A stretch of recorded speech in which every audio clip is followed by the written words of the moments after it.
Well, coming up a week from today, November 11th, the Alzheimer's OC Club here in Laguna Woods Village will be having a meeting, and well, it's about brain fitness and how important that is. And I'd like to welcome Dan Daly. He is, of course, with Alzheimer's Orange County, and I'd also like to welcome back Allison Learich, and she is with Cognitive Care Solutions. They're going to be at this meeting talking about brain fitness, right?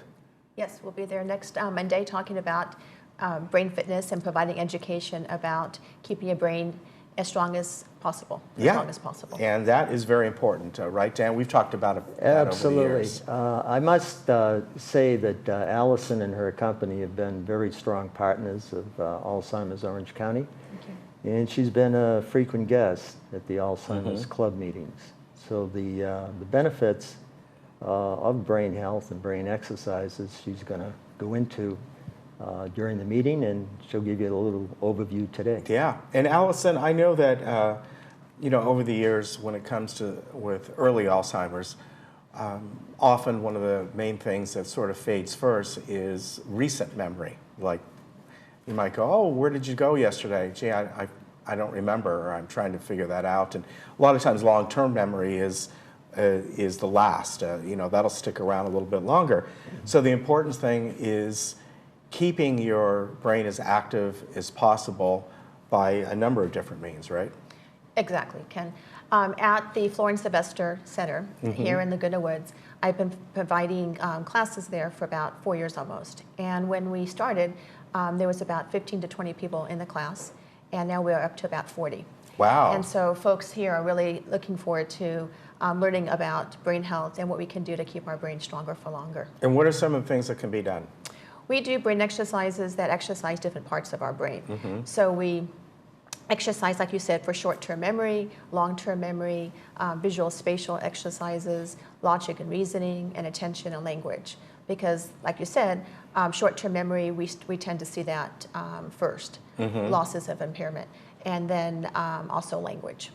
Now, at what point would you start to utilize this? Is it somebody who has already been diagnosed with Alzheimer's, or just maybe at a certain age it's not a bad idea to do these exercises? The sooner the better. Okay. It's not just about exercises. We want to also incorporate a good diet, good sleep, also socialization. We want to be social with social beings. Right. And it's very common for seniors to become depressed and very anxious. So these are all the modifiable risk factors that we want to reduce. Okay. So those kind of things are important to start off as a young person, not just when we get to be, 60, 70 years old. Right. And you know, I know that some of the things they're looking at, some of the causes is circulation, inflammation, and toxins and things like that. So maybe if somebody has some sort of a disease that associates itself with one of those things, they may be a little bit more in line to develop Alzheimer's, also hereditary, but it's always a good idea that if you're in that risk group to get started on this quickly. Absolutely.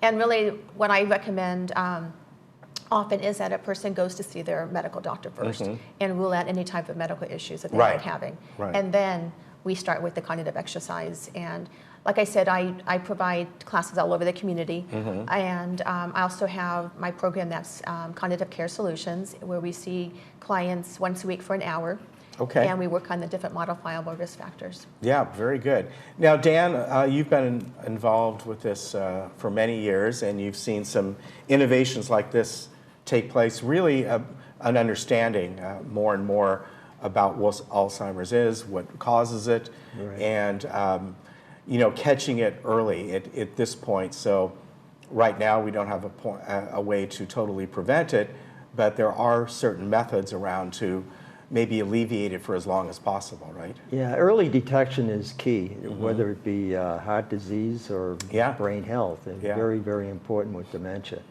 One of the goals that we have is that we want to delay the onset of dementia at all possible.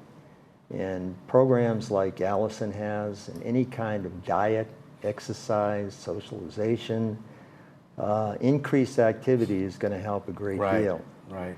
But what we also want to do, one of our other objectives, is to instill a feeling of hope with people in the community.